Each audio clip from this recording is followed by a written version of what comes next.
आंनि मिथिनायाव जा सन्जीब नार्जारीना बसुमतारी दा बिथाङा जोंनि इउपिपिएल दोलोनि सोद्रोमा नङा होननानैसो आं दहाय खौरां मोनदों। दा बिथांनि बे गुबुन दोलोआव थामहिनबा बिपिएफ दोलोआव हाबदोंब्लाबो बे जोंनि थाखाय मोनसेबो फेक्टर जानो हाया। बे फेक्टर गैया आरो जोङो बुंगोन गुबुन गुबुन सुबुंफ्रा बेबायदि सानदोंब्लाबो किन्तु बियो मोनसे समाव जोंजोंनो ज' फैफिनगोन, जोंजोंनो ज' खामानि मावगोन आरो फैबाय थानाय एमपि बिसायख'थियाव जोङो गुबुन गुबुन हारि माहारिखौ लानानै जोङो जोंनि नैबे क'क्राझार लकसभानि जे बिसायख'थि बे बिसायख'थियाव जोङो 100% देरहागोन जों बेखौ रोखा जों बुंनो हायो। जोङो दिनैहाय गोख्रोङै बुंनो हायो जे जोङो दासिमाव जोंनि सरकारा 3 बोसोर जोङो सरकार खालामनायनि गेजेराव जों दिनै बुंनांगोन जे 1 बोसोरानो जोंहा कर'ना भाइरास बेनि गेजेरजों जों सरकारा जेबो खामानि मावनो हायाखैमोन। किन्तु जोङो बोसोरनै जोंहा दा सरकारनि गेजेरजों नैबे समनि गेजेराव जों जथेस्थ' बे ओनसोलाव जोंहा गुबुन गुबुन माखासे आसनिफोर जों दिनैहाय मोननो हादों बेखौ जों बुंनांगोन। दिनैहाय जोङो गिदिर गिदिर माखासे आसनिफोर जोंहा रुनिकाटा कलेजआ दिनै जोंहा नैबे जोंनि समाजनि सिङाव जोंहा मोनसे प्रभिन्सियेलाइज जाबाय। जों जोबोद गोजोननाय जोङो मोनदों आरो जोङो जोंनि बिटिआरनि गाहाय खुंगिरि मानगेदेर प्रमद बर' बिथांनो जोङो साबायखर जासिगोन। आरो जोंहा जोंनि समस्थियाव जोंहा सुजित नार्जारी गोसोखां जोंहा न'ब्लां बे हाबाफारिया दिनै जानो थांगासिनो दङ। बे थाबैनो गायसनजासिगोन जों बेखौ मिजिं खालामदों। आरो जोंनि समस्थियाव जोंहा बिर सोलागां बसुमतारी गोसोखां इनडर स्टेडियाम बे खामानिया थाबैनो जासिगोन जों बेखौ मिजिं खालामदों।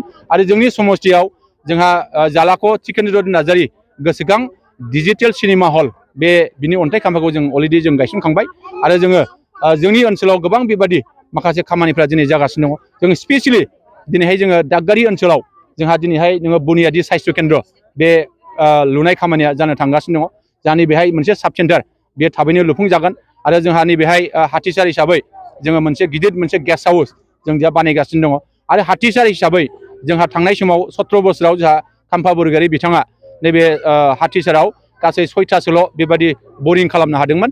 नाथाय जोंनि सरकारनि दिनाव 21टा जों गोदानै बेबायदि बरिं खालामनो हाबाय। आरो जोंहा नैबे हाथिसार ओनसोलाव दिनै 18टा जल जीवन मिशननि मोनसे गोग्गो दै मोलोंनायनि जे बेबस्था बे खामानिया सोलिगासिनो दं। जों मिजिं खालामो आरो जोङो बेबायदिनो गोबां जोङो खामानि मावनो आखायाव लादों। आरो बे खामानिफोरखौ निस्सय जोङो समजों लोगोसे खामानि मावनानै जों रायजो राजाफोरनिसिम जाहाथे जोङो सौहैहोनो हायो बेनि थाखाय जोङो सान हर जोङै नाजानानै खामानि मावनायखौ जोङो लानो हादों। क'क्राझार बिसिडिसिनि सासे सोद्रोमा मेम्बार सन्जीब बसुमतारीया नोंथांमोननि दोलोखौ माखासे मुं सुनानै दहाय फुङावहाय बिपिएफ दोलोआव ज'इन खालामहैबाय। नोंथांमोननि थाखाय माबा मोनसे फेक्टर जागोन नामा? आंनि मिथिनायाव जा सन्जीब नार्जारीना बसुमतारी दा बिथाङा जोंनि इउपिपिएल दोलोनि सोद्रोमा नङा होननानैसो आं दहाय खौरां मोनदों।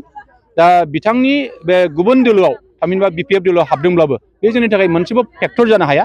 बे फेक्टर गैया आरो जोङो बुंगोन गुबुन गुबुन सुबुंफ्रा बेबायदि सानदोंब्लाबो किन्तु बियो मोनसे समाव जोंजोंनो ज' फैफिनगोन, जोंजोंनो ज' खामानि मावगोन आरो फैबाय थानाय एमपि बिसायख'थियाव जोङो गुबुन गुबुन हारि माहारिखौ लानानै जोङो जोंनि नैबे क'क्राझार लकसभानि जे बिसायख'थि बे बिसायख'थियाव जोङो 100% देरहागोन जों बेखौ रोखा जों बुंनो हायो।